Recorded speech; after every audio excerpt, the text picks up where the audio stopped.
atau amankan output. Kira-kira ada nggak keputusan di business level? Contohnya gimana? Nah itu, nah, kan enaknya gitu toh. Ada Pak. Nah, contohnya gimana?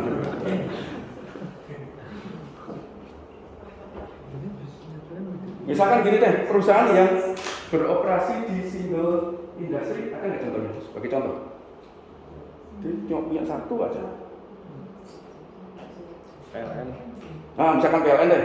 Nah, PLN itu urusannya apa?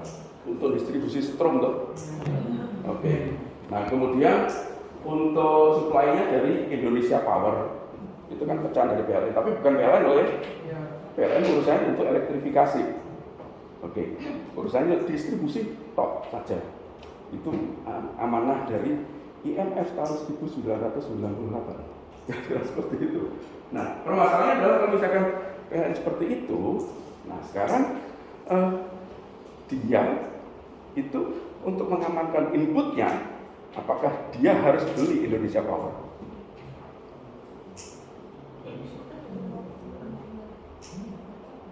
Saat ini kenyataannya gitu loh.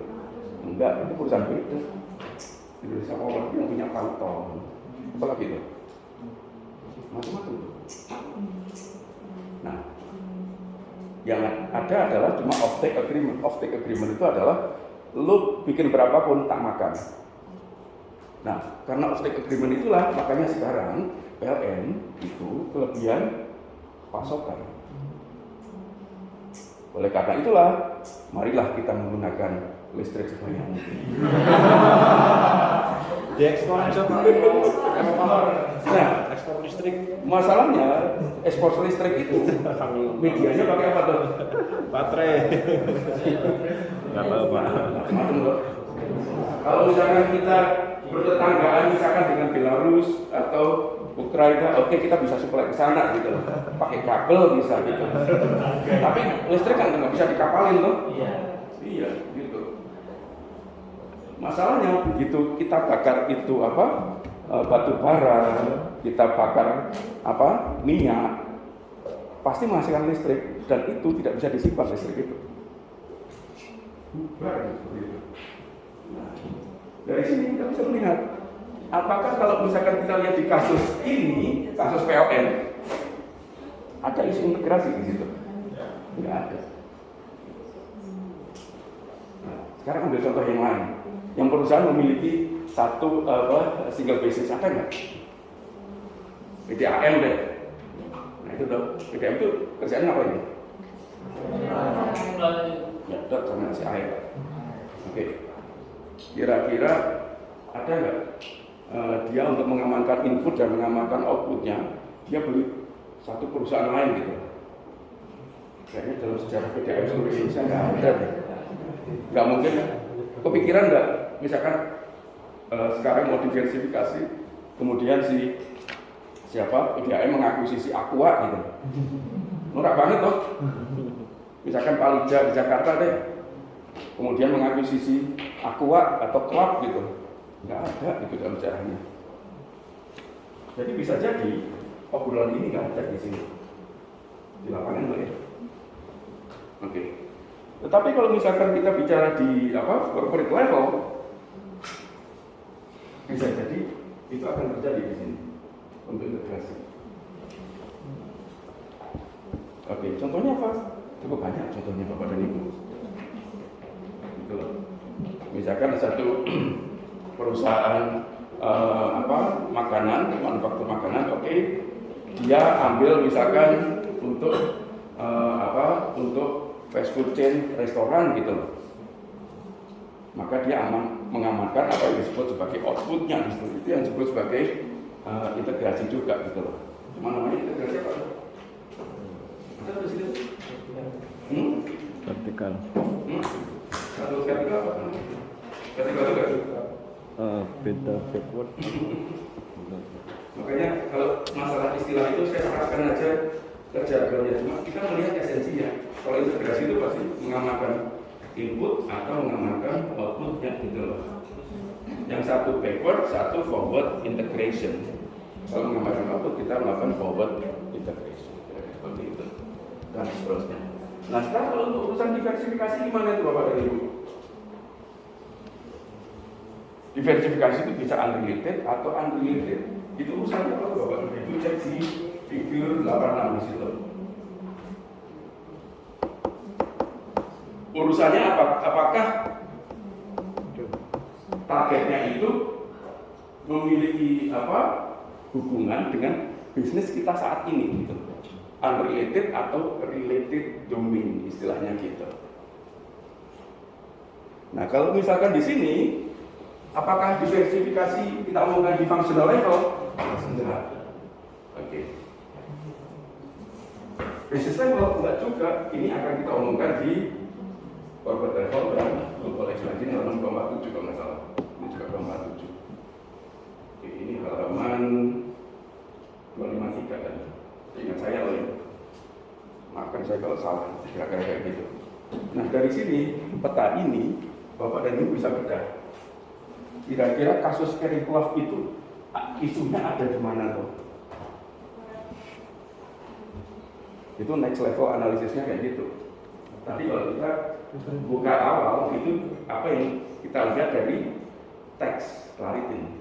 Nah, tapi kalau sekarang apakah kalau misalkan tadi ada beberapa alternatif tadi rekomendasi yang satu akuisisi satu unit PCMR atau satu lagi develop gitu.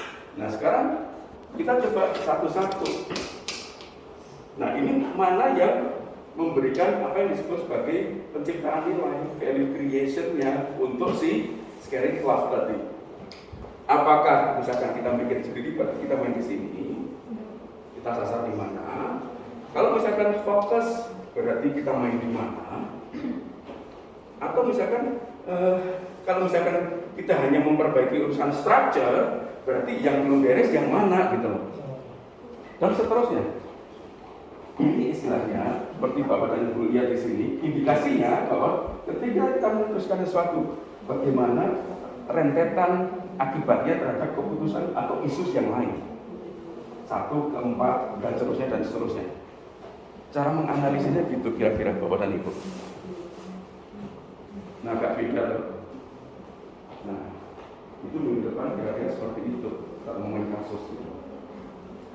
Jadi kita cukup 10 menit saja, tapi titik pokok pandangan kita atau fokus kita di mana isunya. Mungkin kita bisa melihat ini mungkin ada possibility isu ini yang ada, dan ada possibility perspektif ini yang bisa kita gunakan 1, 2, 3, 4. Itu nanti akan kita ulas minggu depan. Oke, ada pertanyaan dulu ini. Kita sampai jam 8 kan? Ya. Oke, ada pertanyaan dulu, silakan. Ini mohon maaf jika saya kurang saintifik ya.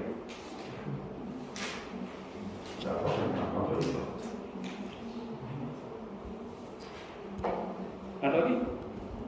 Ada pertanyaan nggak Ibu?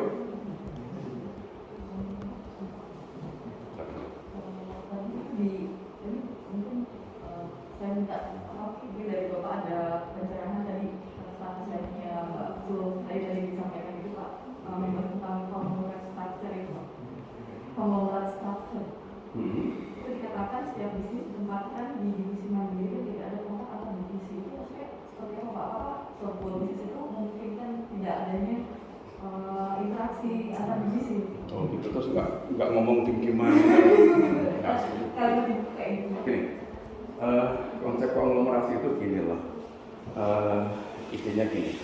Bapak dan Ibu bayangkan itu dalam konteks pembicaraan tentang diversifikasi yang unrelated. Jadi misalkan Bapak dan Ibu misalkan produk kabel misalkan kayak Supreme Cable Company, Sukako itu pabrik kabel terbesar di Indonesia.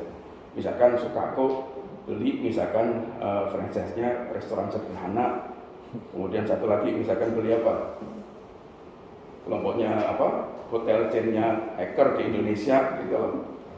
Kemudian apalagi misalkan beli misalkan unit walls-nya Unilever Indonesia gitu. Nah itu kan unrelated diversification toh. Nah konglomerasi cirinya seperti itu. Jadi memiliki portofolio bisnis yang notabene satu sama lain itu memiliki domain yang berbeda. Nah, itu bukan berarti yang satu nggak saling ngomong gitu, enggak, tapi memiliki domain yang berbeda. Di sini tuh katakannya bukan divisi tapi untuk portofolio. Portofolio bisnis. Jadi milik kayak ini loh Bapak dan Ibu, misalkan Pertamina dia punya hotel chain Patra Jasa gitu loh. Urusannya apa? Antara minyak dan gituan. Nah, kalau misalkan Garuda oke lah, dia masih punya hotel lah, yang mungkin kait-kaitkan dikit lah. Tapi kalau misalkan Pertamina punya hotel, ya jelasnya Pak Erick Thohir bilang, lo ngapain lu beli kayak gituan gitu loh. Ini nyedot uang lo terus, tapi pendapatan kamu seperti ini gitu loh.